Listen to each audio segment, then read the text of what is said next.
Om Swastiastu. Selamat pagi, salam sejahtera untuk kita semua.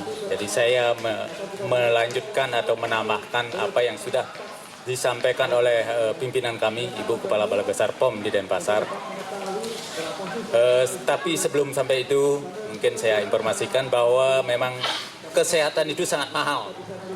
Kalau kita sudah jatuh sakit, kita ingin kembali ke sehat, itu memang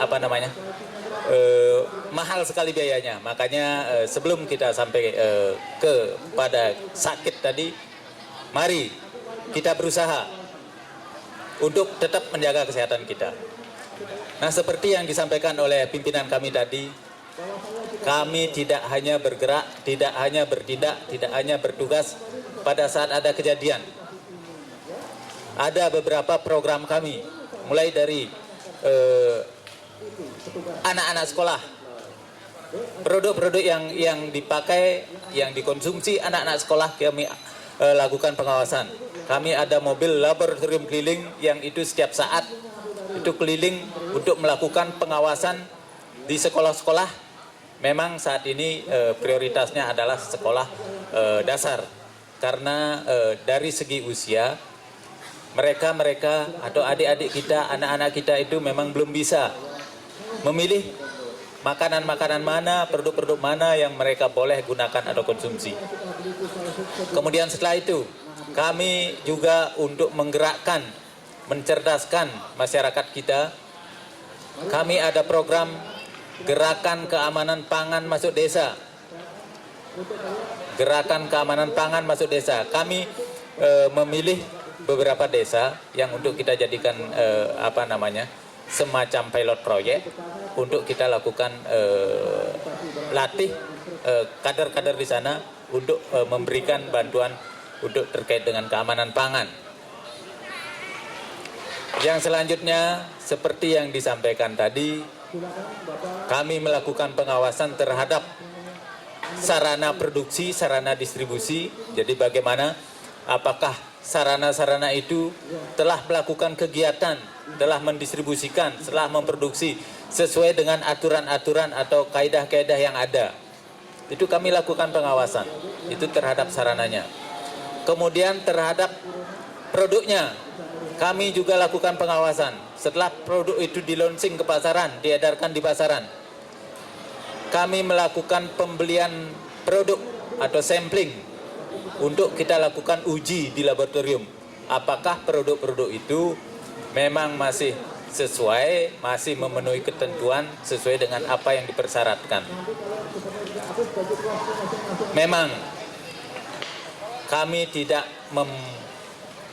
mempublikasikan semua hasil kegiatan kami. Untuk kegiatan-kegiatan yang sifatnya pembinaan, kita bisa publikasikan. Tetapi untuk kegiatan-kegiatan yang sifatnya investigasi, memang kami tidak buka sepenuhnya, karena dengan membuka kami khawatirkan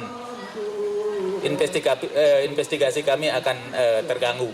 Sehingga biasanya kami melakukan publikasi setelah investigasi itu mendekati selesai.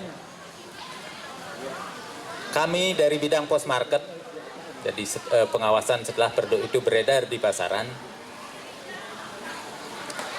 ada kewenangan untuk melakukan tindak lanjut sampai dengan tingkat ke pengadilan.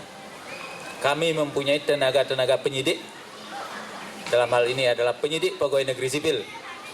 Di Balai Besar POM di Denpasar kami mempunyai 15 orang tenaga PPNS yang akan menindaklanjuti pelanggaran-pelanggaran yang ada terkait dengan produk obat dan makanan. Jadi obat tradisional, kosmetik, makanan, termasuk di dalamnya adalah narkotika psikotropika. Untuk sekedar diketahui, untuk tahun ini kami sudah melakukan proses penyidikan terhadap 10 tersangka. Sekali lagi 10 tersangka sudah diproses oleh tenaga-tenaga penyidik kami. Ini tentunya kalau sudah tahap proses penyidikan, ini harus kami tindak lanjuti sampai dengan proses pengadilan. Di tahun 2015 yang lalu, kami juga memproses sebanyak 9 tersangka sampai ke proses pengadilan. Nah, kami senantiasa terus memohon dukungan Ibu Bapak, memohon dukungan masyarakat semua terkait dengan pengawasan obat dan makanan ini.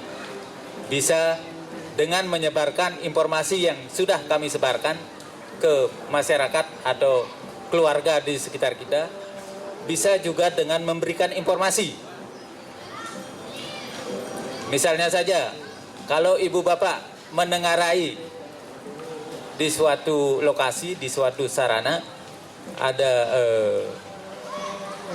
terindikasi adanya pelanggaran atau ketidaksesuaian baik terhadap produk atau proses-proses yang dilakukan, silahkan diinformasikan ke kami. Tadi ibu pimpinan kami sudah menginformasikan nomor telepon yang bisa dihubungi, yaitu 234597. Jadi sebenarnya ini angkanya berurutan, cuma di 6 dibalik menjadi 9. 234597. Silakan sampaikan permasalahan-permasalahan terkait dengan obat dan makanan. Bisa pengaduan terkait dengan pelanggaran, bisa juga meminta informasi. Karena sekali lagi kami menyadari bahwa unsur yang terbesar dari pengawasan obat dan makanan ini adalah unsur masyarakat. Kami berusaha untuk senantiasa mencerdaskan masyarakat dengan memberikan informasi-informasi terkait dengan obat dan makanan ini, sehingga paling tidak bisa melindungi diri sendiri dan keluarga di sekitar terhadap hal-hal yang merugikan terkait dengan produk obat dan makanan. Terkait dengan apa tema kita pada minggu ini, yaitu terkait maraknya obat-obat ilegal dan juga obat kadaluarsa. Nah, di sini memang sangat penting sekali dalam proses pemilihan produk ini. Mungkin terkait dengan obat-obat atau jamu-jamu yang ilegal, memang saat ini yang paling banyak temuan kami adalah obat-obat penambah stamina. Jadi mungkin ini lebih banyak ke bapak-bapak terkait dengan penambah stamina ini, karena memang di produk-produk ini beberapa temuan kita adalah produk-produk yang mengandung bahan-bahan yang meningkatkan stamina. Itu sebenarnya bahan-bahan itu atau zat-zat itu memang tidak boleh ada di produk tersebut. Nah, terkait dengan obat kadaluarsa, memang belakangan ini banyak hal-hal terkait dengan obat yang bermasalah yang ditemukan, walaupun itu memang belum ada temuan kita di Bali. Antara lain adalah vaksin palsu. Vaksin palsu. Memang dari pengawasan kami bersama lintas sektor terkait, yaitu Dinas Kesehatan, kemudian juga ada dari unsur kepolisian, memang di Bali belum kami temukan adanya produk-produk terkait dengan vaksin palsu ini. Nah, khususnya terkait dengan vaksin palsu, ini sebenarnya program pemerintah itu sudah ada program vaksinasi atau imunisasi itu di puskesmas. Nah, ini sebenarnya puskesmas itu produk dari pemerintah, tentunya sudah dilakukan pengawasan. Jadi lakukanlah imunisasi itu di sarana-sarana pelayanan kesehatan pemerintah yang tentunya produk-produknya sudah secara ini sudah diawasi. Tetapi hal ini bukan berarti produk-produk di luar layanan itu tidak kami awasi, itu juga kami lakukan pengawasan. Nah, terakhir sekali lagi kami ingatkan untuk senantiasa untuk mendapatkan produk obat dan makanan itu, ambillah atau belilah di sarana-sarana yang memang diperizinkan untuk itu. Misalnya untuk obat, belilah di toko obat, di apotek. Jangan membeli obat-obat di warung, karena itu memang di warung itu tidak ada kewenangan untuk menjual produk-produk seperti itu. Apalagi di pedagang-pedagang obat di pinggir jalan, itu resikonya tidak bisa kita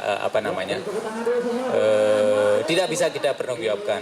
Jadi sekali lagi, dapatkanlah produk obat dan makanan itu di sarana-sarana resmi, sarana-sarana yang berizin, sehingga hal-hal yang tidak kita inginkan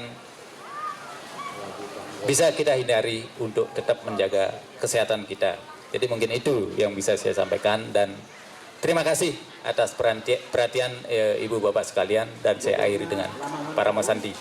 Om Santi Santi Santi Om.